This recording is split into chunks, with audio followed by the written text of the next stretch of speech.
Section 1. You will hear a survey company representative ringing a person to obtain some information. First, you have some time to look at questions 1 to 5.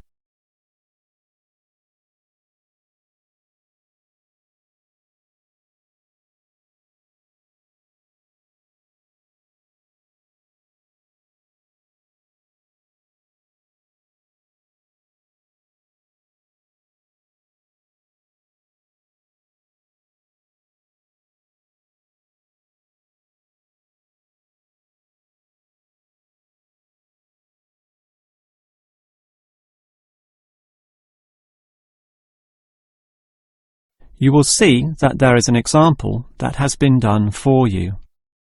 On this occasion only, the conversation relating to this will be played first. Hello? Hello? Who is this? Hello, I'm a representative of the Tally-Ho Survey Company, and I'd like to ask you a few questions regarding exercise. Ah, that's an interesting subject. The representative will ask questions about exercise, so exercise has been written in the space. Now we shall begin. You should answer the questions as you listen, because you will not hear the recording a second time. Now listen carefully and answer questions 1 to 5. Hello? Hello? Who is this? Hello, I'm a representative of the Tally-Ho Survey Company, and I'd like to ask you a few questions regarding exercise. Ah, that's an interesting subject. Yes, we think so too. But I'm afraid I'm a bit busy at the moment. Don't worry, this will only take about 4 minutes at the most. It's 10:25 now, so it will all be over by 10:30. Well, all right, if it's that short. It will be. So, one of the first things I need to know is where you are, that is, which suburb or area of the city. The last client was in Blackburn, for example. Blackburn, that's close to me. I'm in Box Hill. Another eastern suburb, then. I have a friend in Box Hill, too. Interesting place. Now, I need your approximate age for this survey. Are you younger than 20, between 20 and 29, 30 and 39, and so on? I'll turn 40 in a few months, so that puts me in the 40 to 49 age group. Well, that's in a few months, so right now you're in the 30 to 39. Oh, right, so put that then. OK. Now, I need to know your occupation. The last caller was a housewife, for example. The one before that, a teacher. I used to be a teacher too, teaching cookery. And now? Now you can just put domestic duties. Actually, I hope to begin a new job soon as a cook, but that won't be for some time yet. I have to wait for my husband's restaurant to open. Cook? That sounds interesting. But it's domestic duties for now. OK, that just leaves some information about your family. This is not obligatory at all, so if you don't want to answer, that's fine.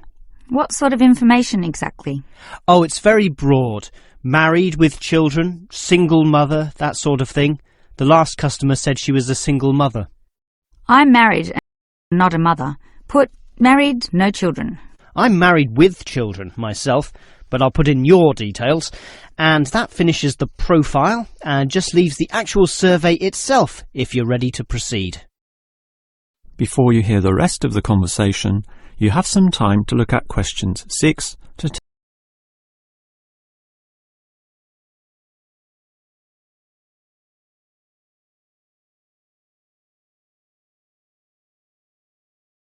Now listen and answer questions 6 to 10. All right, let's begin the survey now about your exercise habits. I'm afraid I don't exercise much at all. Well, the main question is in what form you take your exercise, however little that may be. For example, in just cleaning. Do you clean the house?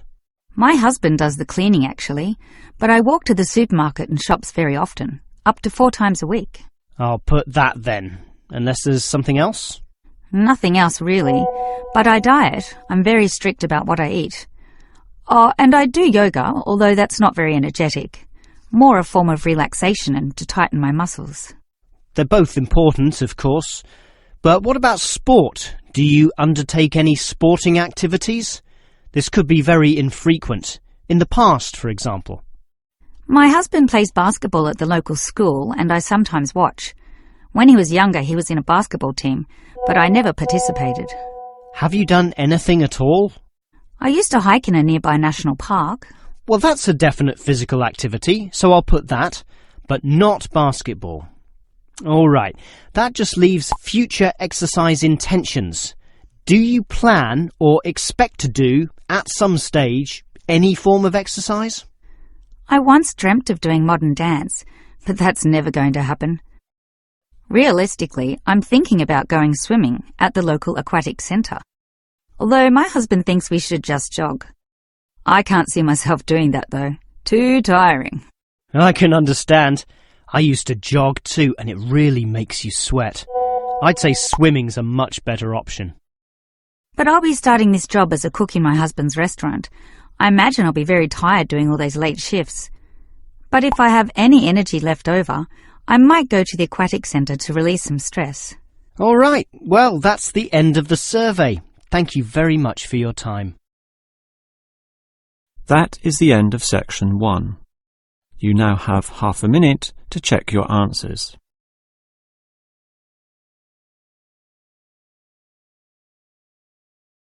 Section 2. You will hear the director of a language centre library explaining about its facilities to some new students. First, you have some time to look at questions 11 to 16.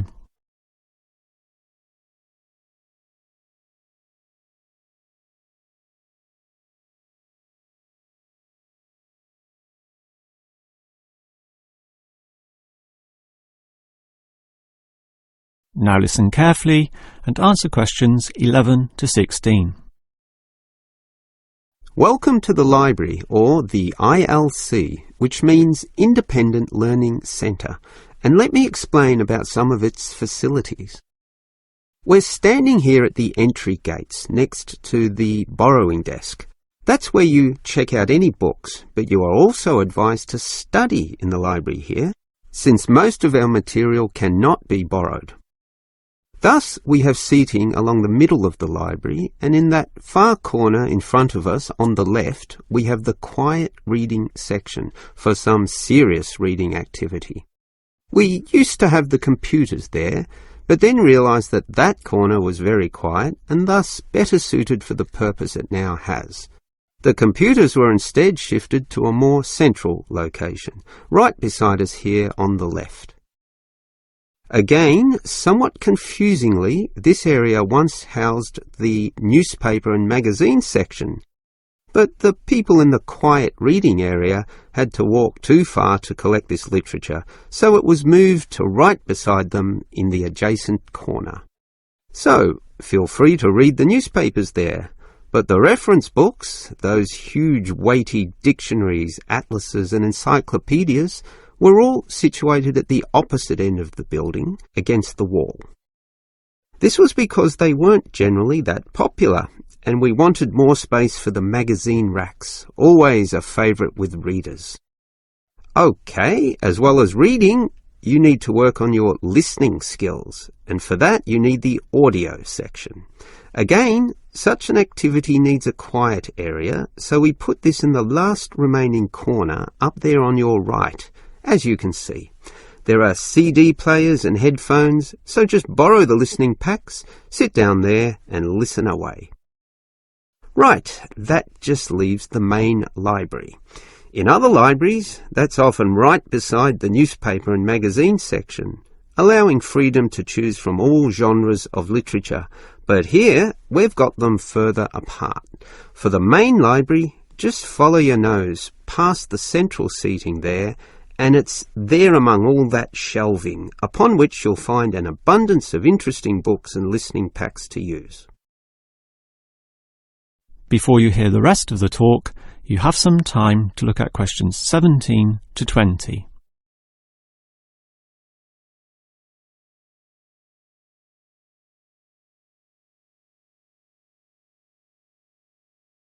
Now listen and answer questions 17 to 20.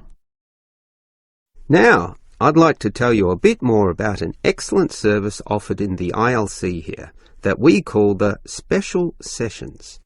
What can you do in them?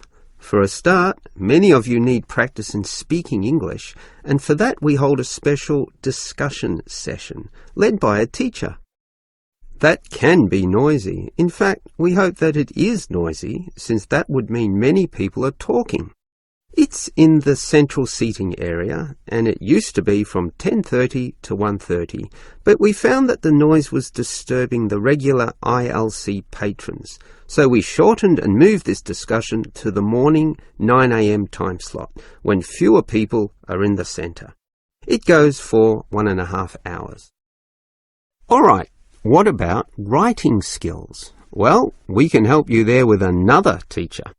Now, writing is a fairly quiet activity, so that teacher stations him or herself in the quiet reading area from 1:30 until 3. The 10:30 to midday time slot cannot have a teacher for such writing skills, as they are all teaching in the morning. For this reason, of course, there cannot be an on-call teacher in the morning either. Although many people would like one, particularly the 10:30 to noon crowd, having just finished their early morning class. These students all have to wait until midday onwards, when, for 3 hours, a teacher will be stationed in the audio section, ready to deal with all those questions. Until recently, we had another teacher doing the 3 p.m. to 6 p.m. time slot in the central seating. But all the noise interfered with the late users of the ILC, so we had to cancel that. Also noisy can be the language exchange, where local students who want to learn your language will help you practice English.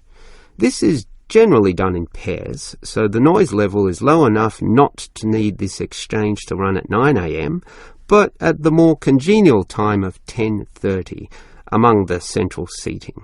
That must finish by 1:30 though, after which quieter and more individual activities take place. That is the end of section 2. You now have half a minute to check your answers.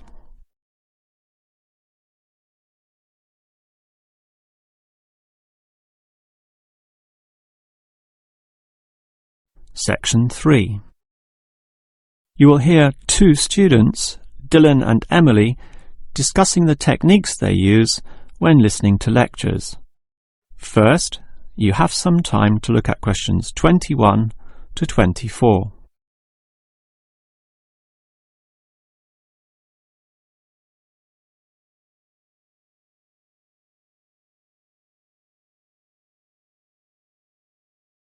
Now listen carefully and answer questions 21 to 24. Hi, Emily. What did you think of that lecture? A bit hard to follow, but I have some good lecture listening note-taking strategies which really help, so I can review the lecturer's message later.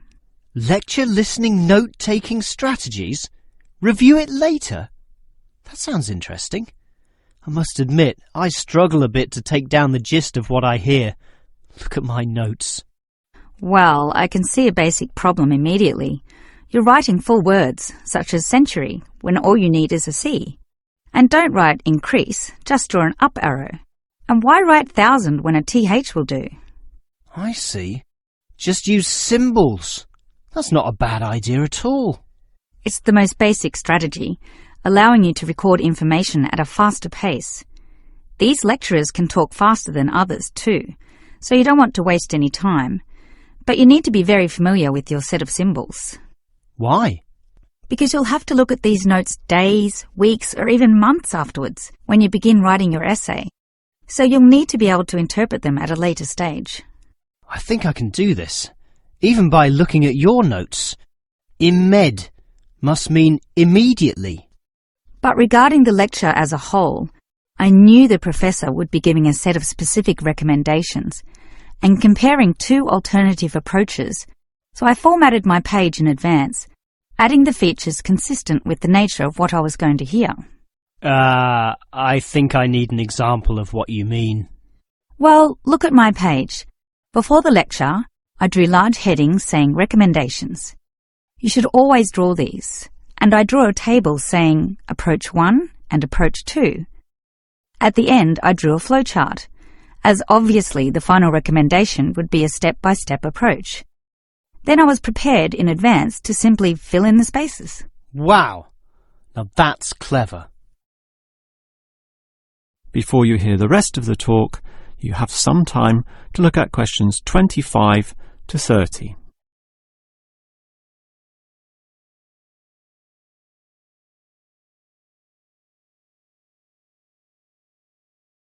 Now listen and answer questions 25 to 30. Your advice about note-taking sounds great, but I still have one question, Emily. How are you able to design your page in advance? I mean, how can you predict the nature of the talk and know which design is likely to work best? It's rather obvious when you think about it. What's your next lecture about? Legal studies. Well, that suggests to me that you'll need a flowchart, since the judicial system has a very logical, do this first, do that second approach, which must be followed in that order. You know, all the processes that happen in the courtroom and the procedures that must take place to ensure complete legality. Sure, that's the way law is, very linear and orderly. But what about culture studies? That's just a mass of comparisons of different cultures.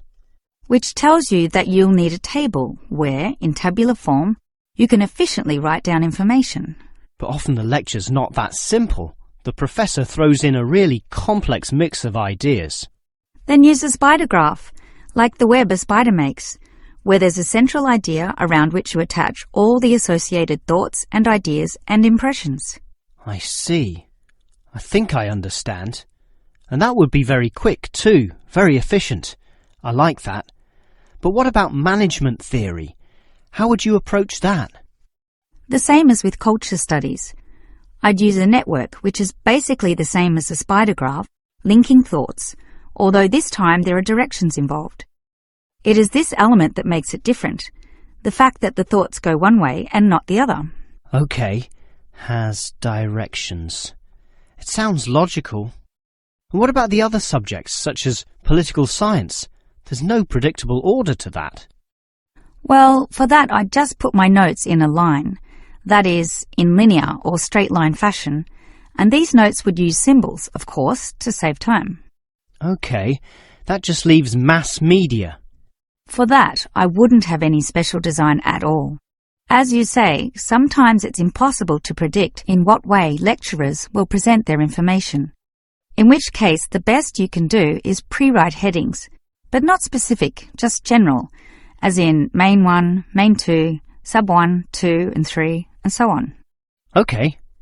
But always be prepared to adapt to the nature of the talk, using any one of the other methods if it becomes appropriate at the time. That is the end of section 3. You now have half a minute to check your answers.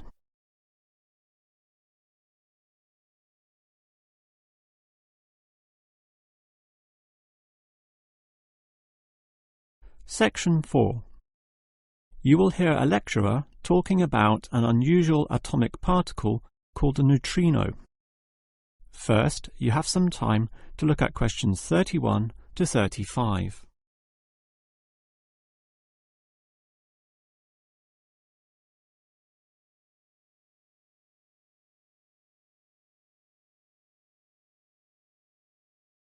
Now listen carefully and answer questions 31 to 35.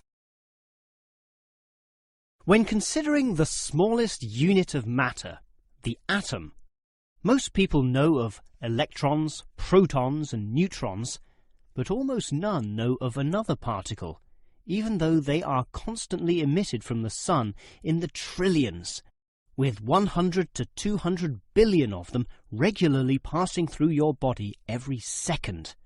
To repeat, that's not thousands, not millions, but billions every second.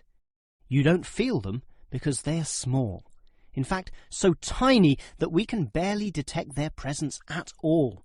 These mysterious particles are called neutrinos. Despite such an abundance, detecting them is a huge undertaking, and there are many reasons for this. Firstly, the neutrino itself is so small that you need to eliminate absolutely all other particles around.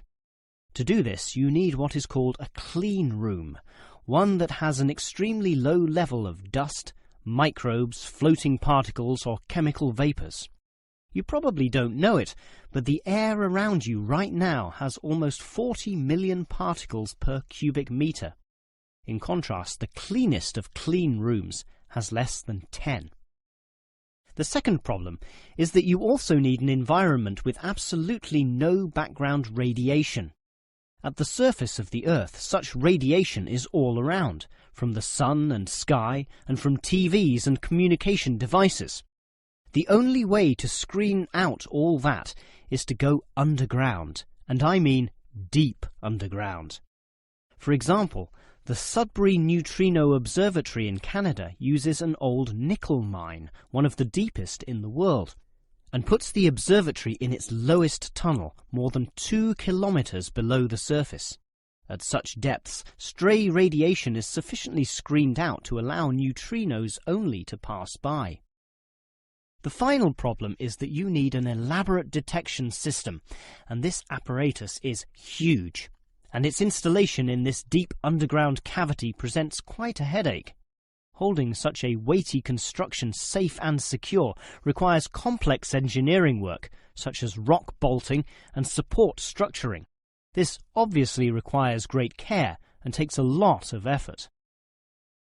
Before you hear the rest of the lecture, you have some time to look at questions 36 to 40.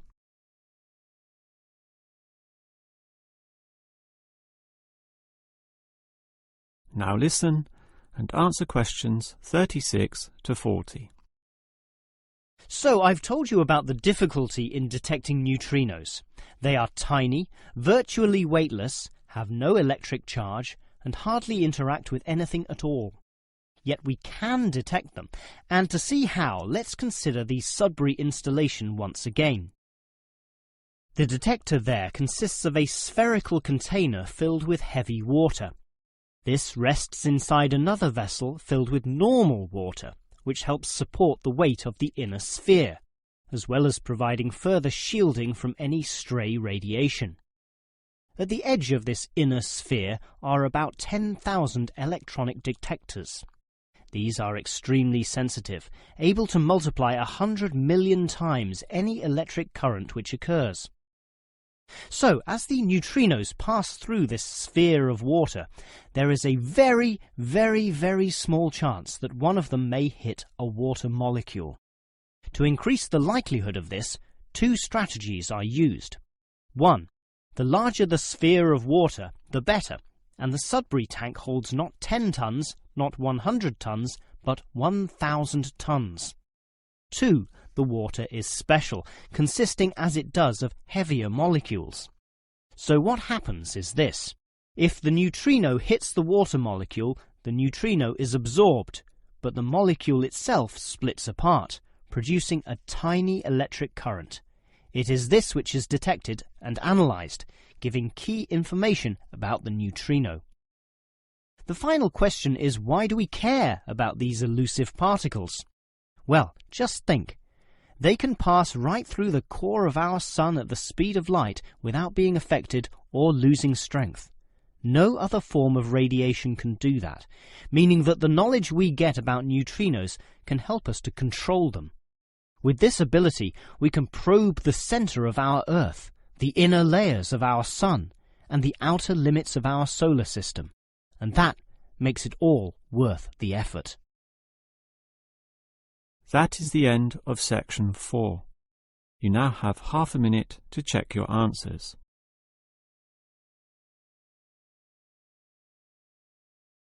That is the end of the listening test.